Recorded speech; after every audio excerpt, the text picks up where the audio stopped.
E te whānau te karaiti, tēnā koutou katoa, ina rangatahi, ina rangatira, ngā piopa, ngā meneta, tēnā koutou katoa. Bishop Andrew here from the Diocese of Waiapu. I'm sorry that I'm not able to be with you all this weekend as you gather for the Abbey. On Monday I fly out to Papua New Guinea with a small mission visit team from the Diocese of Waiapu as we continue our mission partnership relationship with the province of the Anglican Church of PNG. So I can't quite be with you this weekend as my final preparations get underway for that visit. So I wanted to send you a message of greeting and support and encouragement as you do gather together this weekend, particularly as you spend some time looking at the Faith Project, or Leadership Training for Youth, LT for Youth, as we've known it in the Diocese of Waiapu over many, many years. I'm speaking to you today from the top of Te Mata Peak. This is this beautiful part of the place that I'm privileged enough to call home.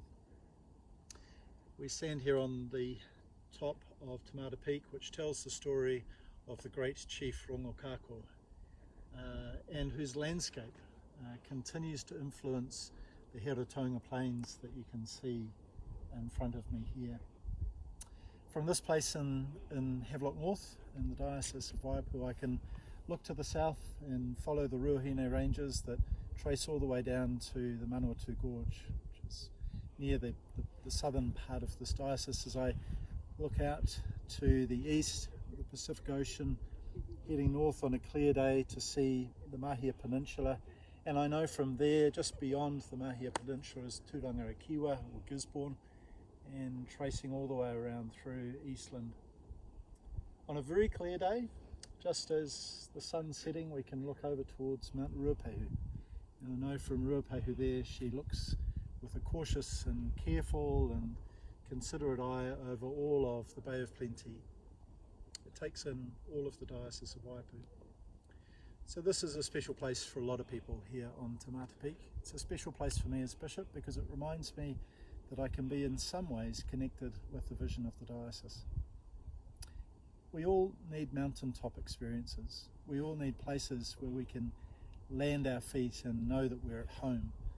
We all need places from which we can get a sense of perspective, but we also need to know the places from which we then move off into other parts of our life, into other parts of the world. To be able to call this place home for the past 5 years has been a real treasure for me. As we start to look at LT for Youth, the Faith Project, as it broadens out into the rest of our province, it fills me with a great sense of excitement and thankfulness too. We've had a wonderful time under the inspiration of Jocelyn Shawonka for the development of LT for Youth within Waiapu. We've seen young people grow in their sense of discipleship and their sense of knowing where they stand in faith, be nurtured and grown in their sense of discipleship, places where they've been able to gain perspective and also know where they're from before they venture forth into adult life. Amongst you this weekend is Tessa Guest. Tessa is one of those who's been part of LT for Youth. I want to encourage you to consider LT for Youth, the Faith Project, as a part of the toolkit for youth ministry within this province. It appeals particularly to groups of young people or individual young people who don't have a lot of other young people around them.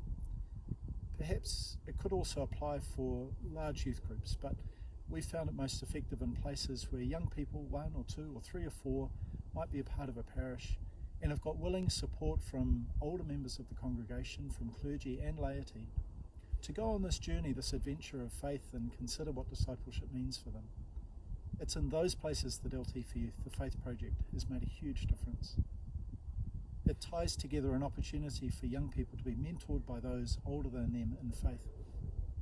It ties together as well a sense of an opportunity for people to explore deeply what it means to be Anglican and to be a young person, to have their discipleship nurtured not only by the gospel and our sacraments, but framed through the lenses of the fivefold mission statement. And it's an experience in collaboration with other young people around the diocese, or perhaps around the province now too, as young people share their stories of their faith journey.